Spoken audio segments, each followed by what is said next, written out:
Welcome back. This is lesson 17.2. In this lesson, we're going to look at some issues around the ownership and copyright of software. In this lesson, I'll talk about intellectual property rights, the case of open source software and software called freeware or shareware, and what digital rights management means. Intellectual property rights means the right that you have to control ownership of anything you created through your own intellect, intelligence, or creativity.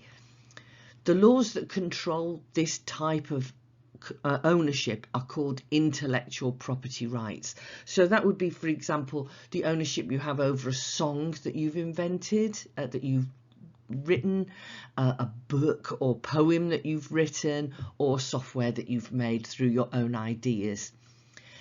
Laws in the UK include copyright, trademark and patent laws, but these laws are found throughout the world. The right of creative and intelligent people to control their own creative products is part of the Universal Declaration of Human Rights, and it is therefore included in the legal system of most countries, with various differences in how it's interpreted. And it's not just a question of legality.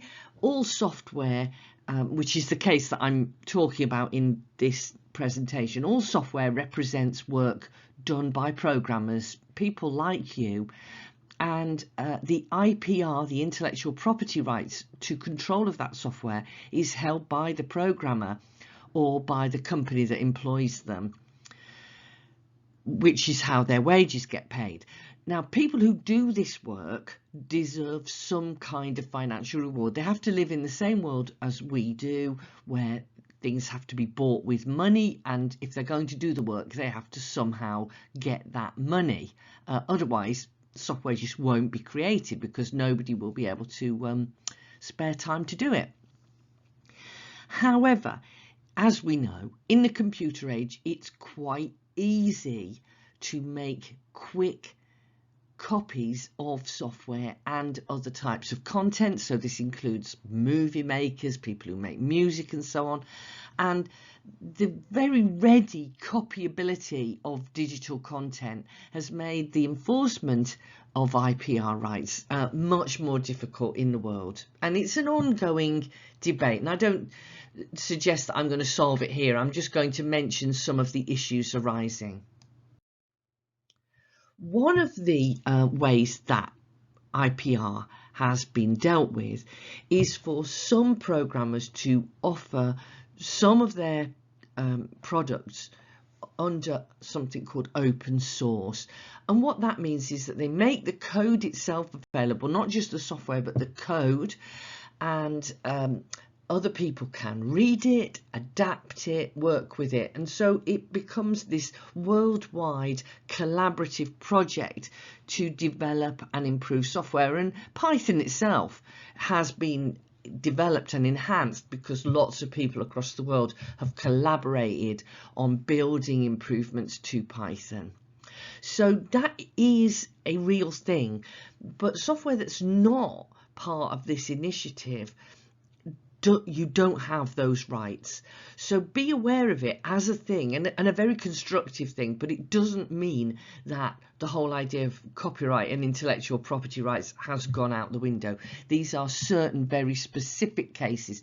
If you're interested, look up the open source initiative. Another kind of software, and people sometimes get this confused with open source software, is freeware or shareware.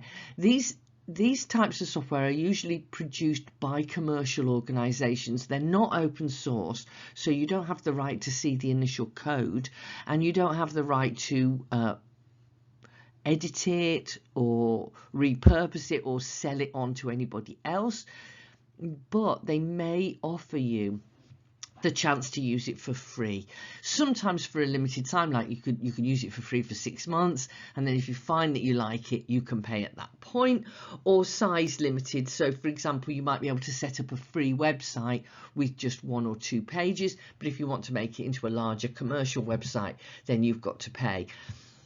Also, sometimes there are different rules for different users, and particularly if you're a student listening to this, you might be able to use software for free while you're a student. And you see why the software companies do this. They want students to learn how to use their software, to get to see the advantages of using the software, and then when they pass into the commercial world, they could then say to their company, oh, I know, let's buy such and such a package, I found it really useful.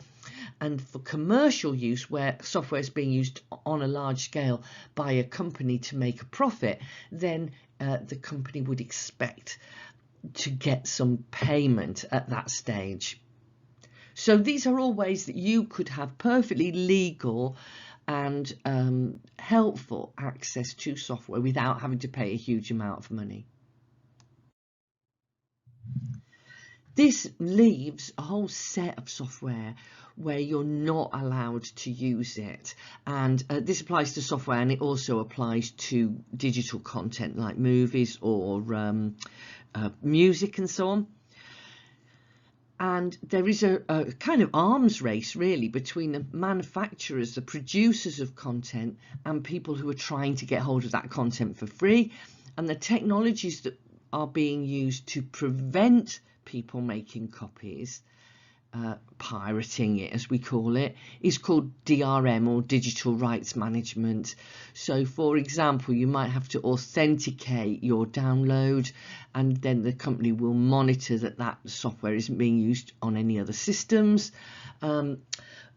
Or if you're using the content online, you may have to pay a fee to log on and use it. These are all just examples of digital rights management. It's a huge topic, and I just want to touch on it here. Nobody in a way wants to pay when they don't have to, but there are distinct benefits to paying for software as opposed to just pirating it. You'll get a reliable, stable example of the software. You'll be able to contact the company for help and updates. There is a regulated change process where your software will be stabilized and then updated at regular intervals. You'll get various guarantees and licenses. And let's not remember, this is the way that programmers can earn a living. And so if you intend to be a programmer, it's in your interests that you get paid.